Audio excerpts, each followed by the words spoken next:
Hello, welcome to Talkin Kop. It's finished at Old Trafford. The famous Manchester United 0, the much better Liverpool 3. Gary Neville is crying. He's trying to find excuses. And all in all, pretty much Liverpool in second gear. I'm joined by my usual friends, Ashley and Kev.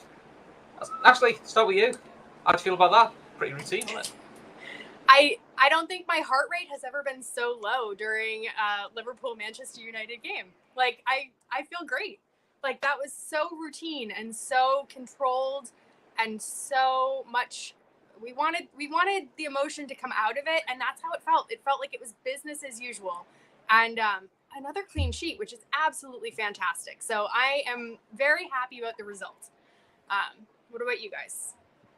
Kev, how you feel about that? Only side to keep a clean sheet in 3 games. It's nice. It's clean. We should do this more often, keeping clean sheets. It makes life easier, doesn't it? It makes these shows a hell of a lot easier, doesn't it? I mean, look, at the end of the day, delighted with the result. Performance was excellent. It was a routine away performance against a side who were mid-table last season. You go there, you do your job, you make it hard for them, don't gift them anything, and you kill the crowd. And when you get your chances, you take your chances.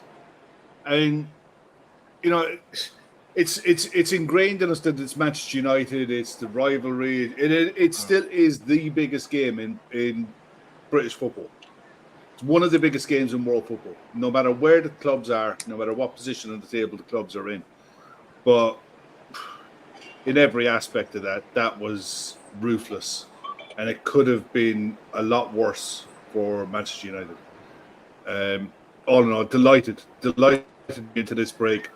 3 wins, 3 clean sheets. Can't ask for more than that. New manager, betting in his tactics, betting in his way of playing. What more do you want? Exactly, yeah. Oh, let's start with the starting lineups, and then we'll sort of talk it through. So, in terms of Liverpool, it's the exact same 11, exact same squad as Brentford. No Chiesa, which I'll be honest, the manager sort of hinted that will probably be the case, but you look at that, it's a decent bench. There's options on there, and you think Harvey Elliott's not had a look in yet, but that's someone to bring on the next couple of weeks. And then you've got Jones and Chiesa to come back after the international break. So, from your guys' perspective, any surprises, or was it pretty much what you expected? For me, it was exactly the 11 that you expect. Yeah. We got the news pretty much that Jones was probably not going to be available, so it was as is. There's no need to change it. It's not as if you're playing midweek games at the moment. So I think that's as good an 11 as we can put out at the minute, and it will evolve over the season for sure. But can't argue with what he put out. No way. Yeah. And actually, I mean, from a Man United perspective, I think they made 3 changes. They brought in Marcus de Ligt for Maguire. Garnacho came in for Amand, and Xerxes came in to start as well. So, I would probably say from a Man United point of view, there is a little bit of a narrative that they've got about their injuries, which I feel hard to go boo-hoo about with who they've bought and everything like that. But that's still a strong 11. That back 4, 3 of that back 4 plus the keeper is what he's bought. Yeah. And most of those are his players now, so we can't keep pushing the narrative of it's not all his team. But a lot of that is his players now, and he's just not getting a tune out of them.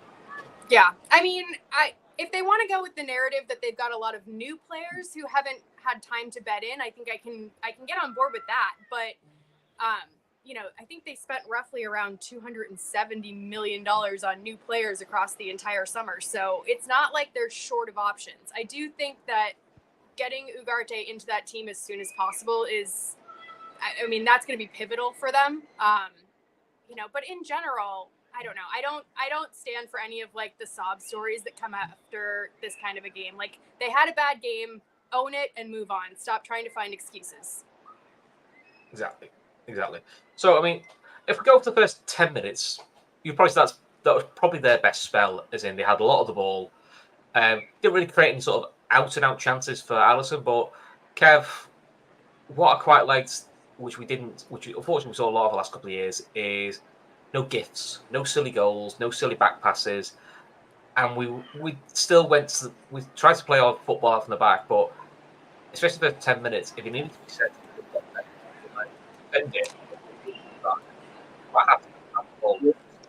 Your mic has gone a bit. You sound like you're under the water there a minute. Oh, well, let me fix that while you're doing that. Oh no, you're there now. No, look, first 10 minutes of any away game is, quieten the crowd. Don't do anything stupid. Don't get dragged into something that you don't want to get dragged into. And, we had to sit in for a bit. They probably had the better of the first 5-10 minutes.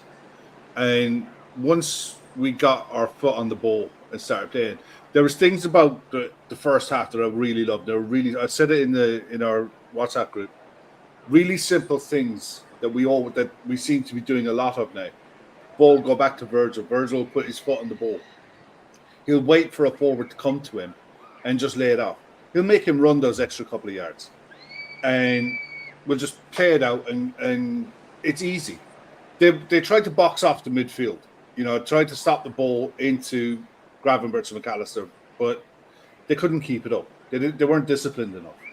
And once we started to pick holes in that, the rest of it pretty much flowed. But I honestly looked at the game as a whole, and someone said it in the chat earlier, we never got out of third gear. We haven't been pushed in any of the games that we've played so far, and I thought that today would be the stiffest test. We haven't been pushed in any of them. And that might take conceding, going behind, coming under real pressure, and I'm sure that'll come through the season. But I was like Ashley, I watched that with my feet up and then I just sat back and just enjoyed it because I never really felt threatened in the first half. And I thought, we're going to cut through these. We're getting through. After the first 10 minutes, we were getting through their midfield really easily. Too easily from their point of view. But for us, it didn't take much. It was a little bit of movement and the passing patterns just flowed. And it looked like they've been playing this style for a lot longer than 3 to 4 weeks, because that's all they've been doing this together for. You can imagine how good this is going to look in 3 to 4 months, when they've all started playing it and we're getting into when it becomes muscle memory.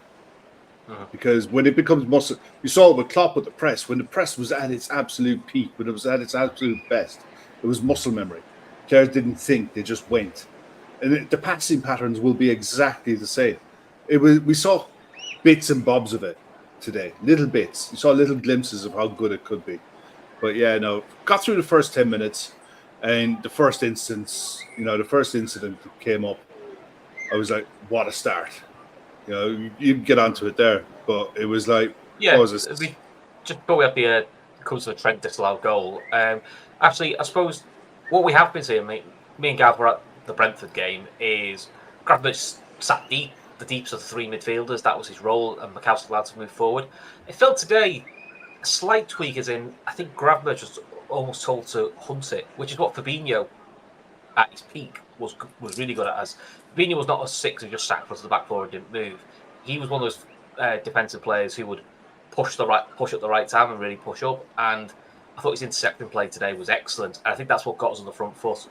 Up to the Trent disallowed goal, probably the only frustration was I felt Liverpool got themselves in some really dangerous areas and were just picking the wrong pass or were just under-hitting passes. And that was the only frustration probably throughout the whole game was actually we could have done more. Yeah, I think that for the first 15 minutes I wrote down, final ball is lacking. There was lots of great interplay up until we got into the box, and then it was just that final ball that was rushed. And it was great to see that got stamped out of the game as we went on.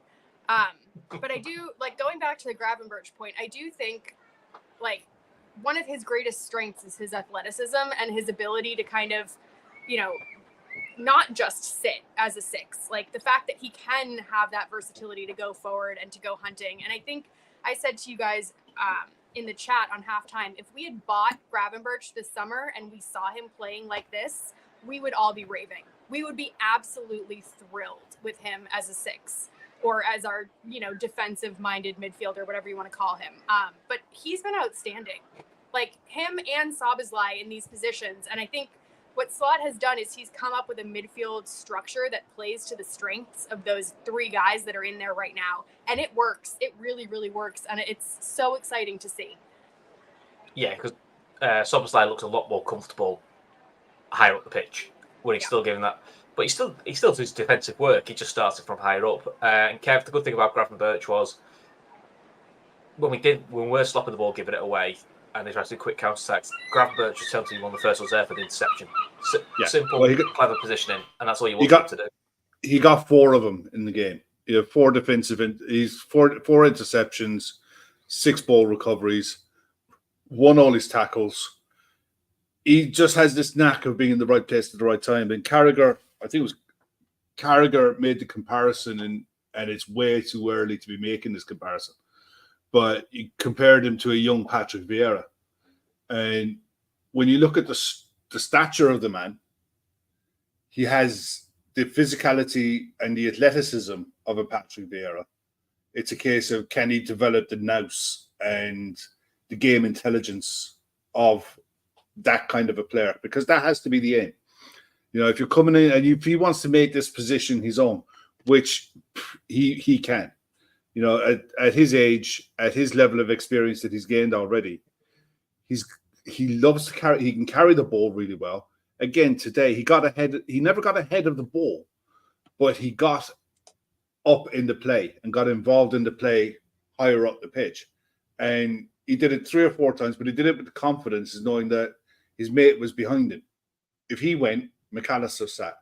You know, there was always that level of protection there. But no, look, Ashley is absolutely spot on.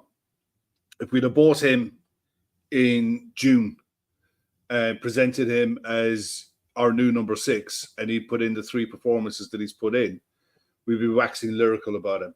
You know, and if we'd never heard of Zubimendi, it would have been, wow, what a pick, what a signing. How much? 30-odd million? Bargain. You know, the manager looks like he's got his project, and it's up to Ryan Gravenberch to do. He's got the ball. It's up to Ryan Gravenberch now to do with it what he wants. You know, he could really develop throughout his career, make himself a mainstay in the Dutch side, shift De Jong out the way, and, you know, really develop his career and become a key part of this side for the next 5 years. Yeah, exactly. You know, but it is up to him. So I'll stick with you, Kev. The Trent disallowed goal, it is offside when you see the replay. Mo is offside. I'll be honest, I don't know why it took so long to disallow it, because I think on first replay you could see Mo's just offside. I'll be honest, I thought he did the post until I saw the replay. But you thought, that's an early warning sign. So how are we going to react to that? Because, you know, sometimes those moments can go for you or go against you. But that seemed to wake Liverpool up into, we can hurt these now. We've proven we can hurt them. Let's go again. The game changed on that. The whole game changed on that. We went at him faster. We were more direct, more aggressive. There was an incident before it, actually. Virgil come out of his defensive line and got an interception and took the ball 30 yards up to the edge of their box and laid a pass off. It didn't work out. But that offside goal, you actually go back, when you look at it later on, have a look at how many Liverpool players were in the box. I think there was about 5. I think there was about 5 players in the box, and there was 3 on the edge of the box pinning them in. So that even if they got a save, you were there to get the recovery and go for the second one. And it was quick. It was really quick. It was offside, but it was marginal. I think it was closer than what a lot of people think, because we didn't get the graphic that came up to show it. But yeah, offside. But that was the teller. That for me was the one where you go, we've got these. Just don't do anything stupid for 5 minutes and go for it. You know, don't give him a release valve. Just get your foot on the ball, play it quicker. And that's what happened. We started to move the ball a little bit faster and push them into their final third. But the amount of times, again, we were going through the middle. We're going through the middle to go wide to get it back in. You know, and it just kept happening and kept happening and happening. United fans must have been watching it going, what the hell is going on? We're playing the same system. They were both playing 4-2-3-1. It was man for man. It was the same positions players were trying to occupy. 4-2-4 off the ball in the press, 4 forwards pressing for both sides. But you look at the difference in what Arne Slot has been able to teach and get our players to buy into, and what Ten Hag has been trying to do for however long. And it's just, it will not happen for him. No. Whatever. I mean, I don't know. I don't care. I love it. Yeah, I mean, actually, for a forward-thinking coach, they both played 4-2-3-1, but it's only 4-2-3-1 on paper and off the ball. On the ball, Liverpool are very fluid but structured. United's a bit like table football; they all stay in their positions, they don't move.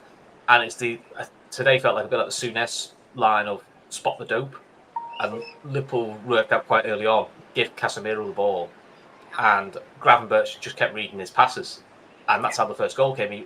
He reads the Casemiro pass, and then they get it into Mo, and Mo with his right foot. He's not renowned, as Kev knows, with his right foot crossing.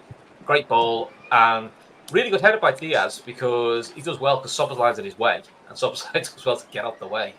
Yeah. And I think when he won 1-0, you felt a bit more relaxed then, going, right, okay, that gives us the base to work for now. We've actually made this bit of dominance count, which is sometimes in the past not always been the case. Yeah, I mean, it was so nice to see the other team handing gifts on silver platters instead of the reverse, because I feel like last year we were that team that was, we were getting exploited and we were having our passes picked off. So to have that in reverse was fantastic. I mean, Szoboszlai must have gotten a late call from Diaz to duck at the very last minute, because I have no idea how they didn't just smash into each other. So it was a great finish just for that.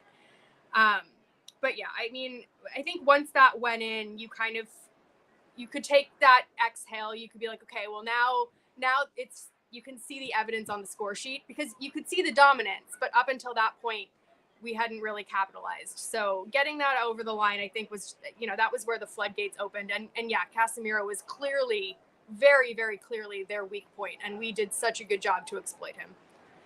Yeah, I mean, Kev, and then something else we did, which we haven't always done, is we pushed on the second, because that was what we didn't do last year at Old Trafford. Is when we got a lead, we didn't push the second quick enough. But even at 1-0, obviously you and me have both got Sky, and obviously you could tell how my playing by how unconfident Gary Neville goes very quickly, because he was pretty cocky all, which I always thought that he was quite cocky pre-game. Bullish. It's last time he was this bullish, they got beat 7-0, so I was a bit like, okay. And he's quite bullish, and but you could see the fear in his voice, the way he was talking. Of what I was like, oh no, now, yeah. What do we do now?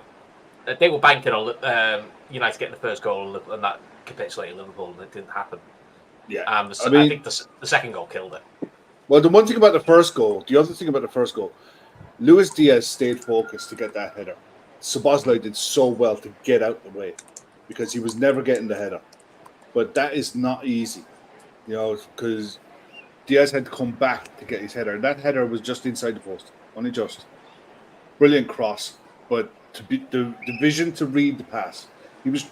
Casemiro was trying to play that ball on the ground all the way out to Rashford. It was a brain fart.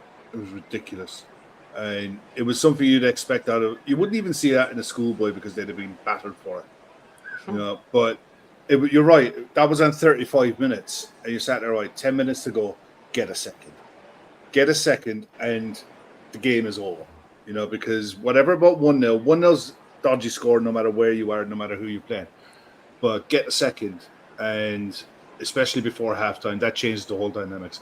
And it did. It changed the dynamics in the ground. It changed everything. It changed the conversation that Ten Hag was going to have, and the confidence that we got that what we were doing and how we were approaching the game is working. 2 goals in 7 minutes. The pass from Mo Salah on the outside of his foot. He loves that pass. Yeah, he loves that outside of the foot. That Trivela pass, inch perfect. Good finish. That takes some skill. And the finish, to start that outside the post, gave their keeper absolutely no chance. The fact that he took it early as well. It's the one thing that we were screaming about with Luis Diaz in the comparison with Sadio Mane is the end product. He works his socks off. His work rate is ridiculous for a player of his ability. And also, But Sadio was the master of big goals and big games. Yeah, big goals, big games, He did winners. love a big goal. Yeah. But Luis Diaz is in arguably the best form of his Liverpool career at the minute, because the work rate is there. His intelligence off the ball is brilliant. His willingness to come back and track runners and do the donkey work I love that in a player. And then, the end product is one thing, but when you got that effort and work rate, that's worth its weight in gold. But to cap that off with his finishing and the quality of his finishes, both finishes, the header and the curl into the bottom corner.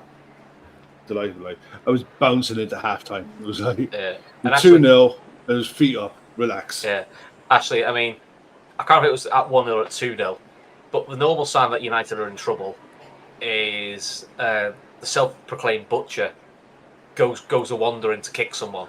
And I've never seen him run away from Virgil van Dijk so quick in all my life. Did you catch took out Diaz and then seen Van Dijk walk over, go, come over and do that to me? And just seen him. I've never seen. I mean, I didn't see that. He's only a little anyway, so he couldn't shrink anymore. But yeah, he soon backed off. I mean, I don't know. They were throwing in a few dirty tackles like throughout the game. I'm glad that our team walked away without any injuries, because I don't know, some of those, like the tackle into McAllister's midriff from Casemiro, like that was horrible. No, I don't think that was a foul. And the reason I don't think it was a foul, he was naturally kicking the ball. Yeah. It wasn't. No, it genuinely. Where else is he going to put his foot? He kicks the ball. Where else is he going to put his foot? I understand. It looked horrible. It looked awful. But it's not like the one where McAllister should have had a penalty last year where the foot was planted square in his chest. This one, I honestly think he just kicked through the ball. Yeah, he might have left his foot there, but nah, don't think so. But there's other ones other ones in the second half where we'll come to that. Yeah. RCTV, the butcher became a cocktail sausage. I mean, on the positive side, right on half time, Van Dijk puts Bruno Fernandes on his arse and just leaves him there. Goes, see you later. Because another Man United loss, another Bruno Fernandes ghost show. I mean, he wasn't the only one. Quite a few there.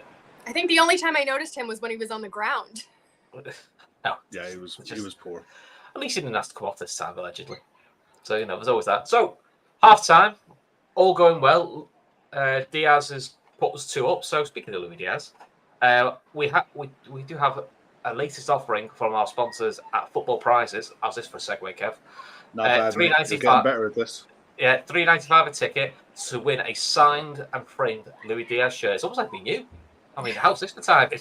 So there's 499 tickets, $3.95 a ticket. Closing date is Tuesday, the 3rd of September. So go to footballprizes.com. Details are in the link below. And, gives you a chance to win a signed Luis Diaz shirt. Also, while we're talking about sponsors, we've got our 2 charity partners, which is the Lighthouse Cafe in Dublin, which helps feed the homeless. And we've got food banks in Liverpool, which are also supporting. And the aim is to get to 10k, 5k for each. And, again, with these causes, as Kev does, and Kev, like pointed out, just share it on your social media, retweet it. If you can't give it, just share it around. You never know who it touches, and that's all we want to do is give what you can. So there are 2 charity partners. And Kev, we may as well call out now. There's a good section of Man United fans who are absolute gang of shithouses with some of the chanting that goes on about tragedies and about food and hunger, and it's never called out. I mean, at one point, I think Sky lowered the volume a little bit so you couldn't hear them, but seriously, nonsense like this needs to be called out, whichever fan base it is, because it's getting ridiculous. What happened to this? You get in trouble for it, because I'll be honest, if that's the case, there's a lot of people going to get in trouble. You're never going to see it. They never are. And at the end of the day, Liverpool need to highlight it and make a statement on it. But as sure as night follows day, this is going to happen. This is going to get used as a way to berate a club, to try to draw ire from a club. It's childish nonsense that does nothing. It does nothing for any club that's involved in it that does it. And I'd imagine in a bigger picture, club sponsors are looking on and stuff like this, going, we don't want to be associated with that kind of nonsense. But now look, it's going to have to come from the club as a whole to come out and make a statement on it and draw a line to say, look, this is not acceptable. Manchester United as a club will need to come out and address it and say this is not on. Because look, we all know plenty of Manchester United fans. None of them condone that. None of them do. Yeah. It's mob mentality at its worst. It's disgusting. It is. Back to the game, Ashley. So Ten Hag took off Casemiro and brought on a young 20-year-old who I knew very little about. Thought he did all right, actually. To be fair to him, he gave him a bit more mobility and he moved on. I think the first real chance probably fell to them. The youngster whose name I forget nods it back, and the other shot from distance, which Alisson reads it pretty well, to be honest, and pushes it wide. For Alisson, it's a routine save, and he sort of reads it with his footwork quite early. And then after that, it pretty much went back to Liverpool being in control. Yeah, I mean, Ali had a few good saves. I'm sure we'll touch on the ones that came later. But when he was called on, he was there, he was ready, and he kept that clean sheet for us because they did have a few chances. But yeah, I think that was around the 51st minute, and after that, we grabbed control pretty quickly, and then it all came from us giving a free kick away. So Van Dijk, I think, upends one of their players. Gives a free kick away. So you go, right, United have got the ball. And literally within about 10 seconds of having the ball, we've won it back. Yeah. And Szoboszlai's straight through and puts it through to Mo. It's a good finish, but I'll be honest, it's nowhere near the corner. And I felt like Onana was trying to do what Kepa did in the League Cup final. I'll stand so far over one side and dare you to go there. it just all of it just looked a bit odd. Yeah, I mean, although Ali made some good saves, I mean, when Alisson's in net, I feel so confident. If Onana was in my net of Liverpool, I would be absolutely terrified. Like, you never know what he's gonna do, and honestly, he was so far over that Mo could have shot anywhere and it would have gone in. But yeah, I don't know. I don't know what Onana's doing half the time. Yeah, I mean, I think for Mo now, that's now 15 goals in 16 games against Man United. And his last 7 visits to Old Trafford, he's got 10 goals. To be honest, Kev, he quite likes big games, doesn't he? He loves big games against big teams. He was brilliant. I mean, 2 assists and a goal. The thing is with the goal, he takes it early. And Mo Salah's normal finish is to go across the keeper to the far post. Yeah. Try to curl it in the top corner, bottom corner, whatever, but go across the keeper. He doesn't often go near post, but Onana made his mind up for him, and he either saw it and went early, or took the gamble and went early. But it was the way to pass that made the decision for him, because once he hit, all the power was in the pass. All he had to do was make a solid connection. Once he got a solid connection on that, that was it. And at that time, 56 minutes gone, I thought their heads could go here and the floodgates could open. They nearly did. They did. It was like 3 minutes that followed that goal. Like, Salah could have had a hat trick easily. He could have easily beaten Mane's hat trick record in those 3 minutes. Yeah, and then obviously later on in the game, Szoboszlai with, I'll be honest, I'm not sure what he's trying to do, Kev. It felt like one of those chances where you just take it first time and hit it, and he was, trying to overplay it to get onto his other foot. Szoboszlai? Yeah. The whole it's unprofessional thing is like, no, he just lost his head. I think he just lost his feet. The chance was there for like a split second to just tap it in with his left foot. Whether he tried to get it onto his right foot and the slide tackle came in and he tried to be certain of taking a good shot rather than smashing it against the defender's feet. I don't know. He should have scored. He should have scored. And then anything could have happened. Genuinely. Yeah, but in terms of subs, Gakpo came on for Diaz. Shame he didn't get have a chance to get his hat trick, but I think it's just resting legs. Let's be honest, he's probably got a long trip now to South America qualification. So to be honest, it's not the end of the world if you actually give him a few minutes off.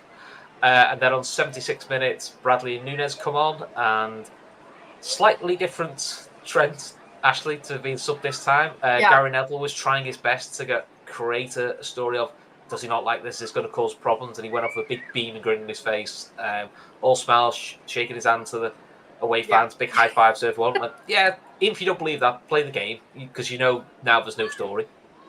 Yeah, I mean, it's funny. My broadcasters did the exact same thing. Like before Trent even came off, they were like setting the scene for this massive blow up. And I'm so glad that Trent didn't play into it. I'm so glad that he acted the way he did. And there was even like a hug at the end for Slot. It was great. He played it perfectly. And I think we're going to see that more often. I think we're going to see more players being protected. I think they're going to come off a little bit earlier.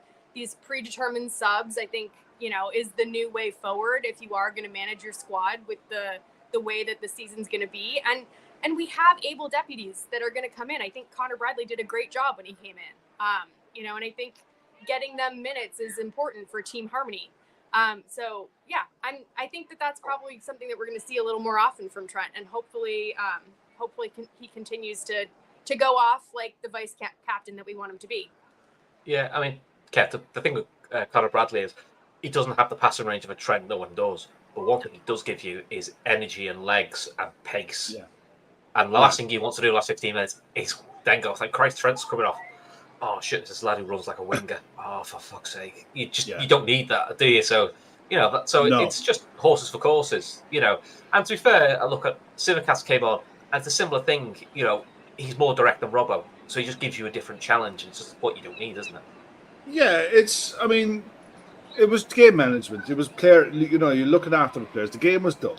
The game was over at this stage. The surprising thing to me is that he only made the 4 changes. He didn't use the fifth option, which I thought he could have. But by the time the subs came on, the game was done. There was a couple of things that I really liked when the subs came on. Gakpo looked a real threat coming in from the far post. Better crosses would have found him, but he made a couple of threatening runs.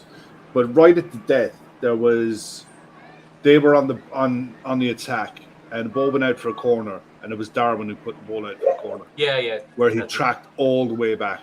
The thing is, and I noticed it as well with Jota, I'm just looking through the stats there, and it's typical of an Arne Slot side. The centre forward doesn't get involved much. They don't have as many touches as what a striker would ordinarily have that we were used to seeing. But when they do get involved, it's meaningful. So usually they try to work better spaces. And that's why Jota was kind of anonymous today. He didn't really get involved because most of the play that we were trying to build up came down the wings from both sides, and it kept from the middle of midfield out to come back in. And he just couldn't get into the game as much. And the same with Darwin. There was times there where Darwin was making runs in behind. And on occasions, you look at Trent and think, play it. But they're getting into this routine of, no, keep the ball. Just play the ball, play the passes, get up the pitch by passing it up the pitch. And the chances will come that way. So the players are getting it. They're starting to evolve and to change the way they're looking at games. But there are going to be times, there are going to be games where you're going to want someone like Darwin coming in to make those runs where he will be hit. So it's one of the quirks of the way we're playing at the minute is you could see people starting to lay into whoever's playing in the number 9 because they might not score. But they do a hell of a lot of donkey work. They do an awful lot of pressing, trying to win the ball back in recoveries. It's a 4-man press, not a 5 or a 6 that we were used to seeing. So they might do a lot of the ugly stuff that you need someone to do. But, it's still important. I'm looking at the match ratings here. Jota only gets a 6.1. It's perceived that he doesn't contribute anything into the attack. You there now? Oh, you're back, yeah. I'm back. Anyway, I'm done anyway. It was just one of those things that stood out for me in the game when Jota and Darwin were both playing, that they might not get involved in the play as much as what they used to, but they still contribute an awful lot off the ball. Okay. Cool. Ashley, I'll bring up the quotes because you've done all the work, so I'll let you go through these quotes. you get the nice bit. So yay! Bit of Mo Salah chat after a 3-0, which obviously is getting people all excited. So let's go through the Mo Salah ones first. So here's the first one. So I think this caused a few ruffled feathers across the board. So Mo Salah on Old Trafford, he said, "It could be my last time. Nobody's come to me in the club about a contract. It's my last game here with Liverpool." On a new deal, he said, "It's not up to me, but nobody's spoken to me at the club." I think you did the longer one here. There's a few more. I mean, in short, that they all kind of say the same thing. It's basically him saying that he hasn't been approached about a contract and that he's basically treating this like the last season at the club for the time being. He That's does say word. "we shall see." But it's upsetting to hear that nobody's talked to him. I think that we all want someone to talk to him about a contract. Obviously, the attention was on the transfer window. The transfer window is now closed. So you would expect to hear something in the next couple of months, because that's what you'd like to hope I was so. expecting. I think the issue with this is that the narrative from a fantastic game now switches onto Mo Salah, and I'm sure all the post-match chat, at least on the television shows, is all going to be about him. And whether or not you agree or don't agree with him coming out after a big game and saying these things, they are quotes that we have to work with and have to listen to. And if it is his last year, I mean, I don't know how you guys feel about that. Well, I'm just seeing a quote here from Daniel Sturridge saying, "I don't believe in his mind he wants to leave the club. I think he's saying, 'Show me the money.'" And at the end of the day, this is what happens. He'll get asked, and as soon as a microphone goes in front of Virgil's face, Trent's face, and Mo Salah's face, from now until something is said, they're going to be asked this question. And every quote they come out with is going to be micro-analysed to within an inch of its life. We all pretty much knew the contract negotiations with these three were going to be pretty much on hold until the summer transfer window was done. Yeah. And now it's up to the hierarchy at the club. If they have to decide, do they want to keep these players first and foremost? If they do, then they have to make proper offers. And because it's so late, these players, all three, are going to have options where they will probably be able to earn more. So they have to be able to sell the club and the vision of the club for the next 3 years. And to do that, the players themselves have to be able to buy into it. Can Mo Salah do what he's currently doing for the next 2 years? If he does, and he believes he does, and the club thinks he does, then the club are going to have to make him a proper offer to keep him. Virgil van Dijk the same. Trent Alexander-Arnold is a different animal because of his age and his saleability. You might have to bring Trent's wages right up to hopefully. Was still there? Yeah, he's still there. Sorry, you cut out for a minute. Yeah, you're going to have to bring Trent's wages right up to be able to stave off some of the interest that's going to come his way. But ultimately, look, that's what's going to happen. That's going to be the focus now for the club for the next probably 6 weeks to 2 months. Yeah, because I fully expect this to be resolved by October, November at the latest. That would be my hope. Yeah, I was thinking mid-November. We'll know either way. I think. And I think. Because if it's not, then we're going to have to be doing some serious shopping in the next 2 transfer windows. Correct. Yeah, but listen, that's something to worry about in the future because, like I said, this could be hyperbole, and by November we all know what we're standing. It might be what everyone wants. So let's sort of see. Bruno Fernandes, with one of his classic quotes. We lost the game. Congratulations to Liverpool. They were more clinical. I don't want to talk about stats, but the game was tight. That's a game of opinions, Bruno. Bless him. I'll tell you one thing. In the second half, Xerxes had some good chances. Alisson had to make some dangerous. Yeah, Alisson had to make some good saves. There was a header in the first half as well that you'd expect him to save. It was pretty much that might have been in the second half as well. But there was one pretty much straight at him. There was the one low. But there were 3 saves that he made, but they were all saves you'd expect him to make. But they did have chances. They had 2 really good chances in the second half. They go in, we get a 3-2 win. You're having a different conversation. So I don't think we were dominant and we completely bossed the game and we could have gone on and scored 4, 5, 6 without acknowledging that there were things that to improve on. Yeah. They did work some good chances. We were just more clinical. I mean, literally, the 3 Yeah, shots went exactly. we As simple scored. as that. You know, that's the difference. That's the difference, really. Alison Becker's saying, "I will love Klopp for the rest of my life." I mean, fair enough. He's won a lot with him, but I think that's also with what he went through in the COVID season. I got the impression Klopp was a good support to him after losing his dad. You know, obviously Klopp sadly had to go through a similar thing with his mum. Right, Ashley, back to you. You can get the fun ones there. You get Mr. Slot. Okay, so Slot went on after in the press conference to say, it's a big win. It's been a special start. With a special start comes responsibility with us.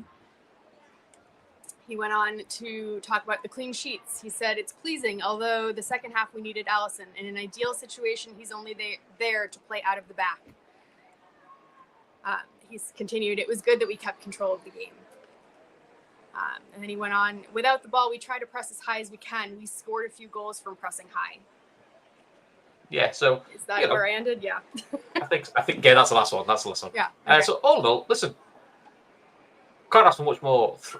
3 games, 3 wins, no goals conceded. Haven't really had to be pushed too hard. You know, the business stuff starts next after the international break when it's 3 games a week, and you know that's when we see how we rotate the squad and how things, you know, are influenced. You know, because you're going to have to rotate the attack, but we also get to see exciting players like Keys and things like that. So I'll do my thing, Kev, that we did last time. Your man of the match, your special mention, and who could do better. All Liverpool related. You can't say Man United could do better because that's just me. No, I was happy with everyone's performance. Everyone. I think Szoboszlai could do a bit better with that finish, but that's nitpicking. Other than that, his game was really good. I think Sky gave the man of the match to Luis Diaz, and I wouldn't argue with it because I think the 2 finishes were so different, but they were so good. You know, the header with Szoboszlai trying to get out of the way, and that first touch finish from Salah's pass was an outrageous goal. He's in top form, and every time he gets his foot on the ball, he looks like yes, just pay attention. He's going to do something, and then you throw in his work rate on top. I was absolutely delighted with it. You know, honourable mention. There's no point in saying Salah because he was ridiculous. Ryan Gravenberch is growing into this role in the middle of the park. Look, he looks like the signing that we didn't know we needed, but we got. And I'm going to find out that clip where I said that he could play the 6. And I'm going to frame it because that's probably one of the best ones that I've picked out in a long time. But now, delighted for him. But there is plenty to go through. There's so many good performances in that game today. Okay, Ashley, who are your 3? Yeah, I mean, I think my man of the match is Gravenberch, just for stepping up and for proving us all wrong. I think we all kind of owe him an apology. And speaking of apologies, I think we also owe Luis Diaz an apology for all selling him over the summer because I think he's probably my honorable mention. So I'll do the reverse of Kev. I think in terms of could do better. I mean, it's nitpicking. I think they all did well. I'd love to see Jota get involved more in the final product because I think he was quiet today. You know, he has that tendency of sort of being anonymous and then popping up with a goal when you need it most. And we didn't necessarily need that goal today, but I would have liked to see it personally because he was in my fantasy league and I could have benefited greatly from that. But yeah, should have got Diaz. Yeah, I wish I had Diaz. That would have been a smart one, but no, I don't. Cool. I think mine were. I agree with Gravenberch. Diaz does deserve a special mention. And listen, I think Bucks Sellers, one, because the talk was we thought he wanted to go, but 2, I don't think many's expected us to have this many goals after 3 games because that's not normally his pattern to play this game. If he keeps this going, no one's going to be bothered. In terms of who could do a bit better, for me, maybe McAllister. I felt at times his passing was a little bit sloppy, bit off, just looked slightly rusty, but look, it's nitpicking. It wasn't dreadful or poor. I just thought that maybe someone could probably do a little better. But listen, at this stage, nitpicking with a 3-0. But all in all, what more can you want? You know, all good, all good. Right, WhatsApp groups are going to be really quiet tonight. Nobody's going to be in your face. And do you know, I got this habit when we're playing last on a Sunday. I don't comment or say anything online about anyone else's results. Just in case it goes to bite you in the ass. Yeah, exactly. You know, and above all fixtures, this is the one that could come up back to bite you if you sound off on something else. The worst, Kev, was it? Thinking United get battered by Tottenham, we went, this is dead. This is a great laugh. And we got tonk 6-2 by Villa. You're like, oh, yeah. no. Oh, no. But no, it was like I was looking at some of the results that were happening yesterday, and the lads will go through it tonight, and I'm sure we'll chat about it in the week. But Bournemouth leading 2-0 can be a dangerous goal for some people in Merseyside. You've got to be careful. This is true. If you've not seen it, Ashley was getting kept up to date with my updates on the Instagram. Going, I think I put a message going, it'd be fun if they lost this 3-2, wouldn't it? And I was like, oh shit, it actually happened. Oh no. That was so entertaining. It was so bad. It was like I've never it was seen such an implosion. As soon as it went to 2-1, you went, there's that feeling of this will go 2-2 because it just felt like that's all right. And to be fair to Everton, up until 18 minutes, they played really well. They looked fine. I feel like that was the kind of the best part, I guess, from our perspective, was that there was so much hope in that stadium, and it was like letting the air out of a balloon. Oh, it was funny. Yeah, do you know what? Sam makes a great point there. Alisson could easily be man of the match.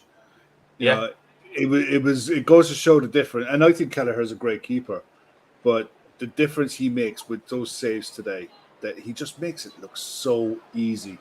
And it's so nice to get back to clean sheets, guys. I love it. I absolutely love it. I love it. I tell you what, we'll go close this year if he wins the Golden Gloves. Yeah. Well, I think if he wins the Golden Gloves this year, we'll go very close. I think Sky was saying the last time Liverpool won their first 3 league games and didn't concede, I think it was 13-14 with Sturridge, when we won every game 1-0. So, you know, it doesn't happen very often. So, and to give Slot his flowers, he's the first manager since Bob Paisley to beat United in his first meeting with them. He's undefeated for the entire year. I didn't realize that. They kept mentioning that in my comms. He hasn't lost since, I think, December, which is crazy. It's a nice run. Let's keep that going. Yeah, just keep that going for another 2-3 years. That'd be quite nice. we might do all right then. Cool. Right. So the lads will be back later at 10 o'clock. Back 4 to discuss this and the weekend, and then we're back to doing the usual shows. I mean, we're about to go into international football now for 2 weeks, so there could be quizzes, not done by me. Maybe actually we should do a quiz with me because it'd just be like, it might be a right answer, ballpark, or it might not be. You never know. Might do a draft. I'm better at drafts, aren't I, Kev? I don't mind drafts. Drafts are quite good. Quizzes. We should get asked to do a draft. She hasn't done a draft yet. Yeah, I don't do quizzes. I can't. Too much pressure. I'm with Ashley. I don't do quizzes. No, neither do I. Because surely keeps winning all of them, so there's no real point. Yeah, exactly. When you've got some of the guys on this show have like the most incredible memories I've ever encountered when it comes to football facts. Yeah. Like it's absolutely insane. No, they got OCD, all of them. They've all got OCD when it comes to Liverpool. It's just incredible. They just don't go out, but you know. No, that's it. Some of us have social life. Yeah. Or just can't remember anything. No, pretty much. Right. Because with age. Cool. Right, so on that happy note then, don't forget to like, subscribe, all that good stuff, and don't forget to get yourself a ticket from footballprice.com, and also, if you can, donate to our charity partners. All the details are in the description below. Until then, we'll see you all very, very soon.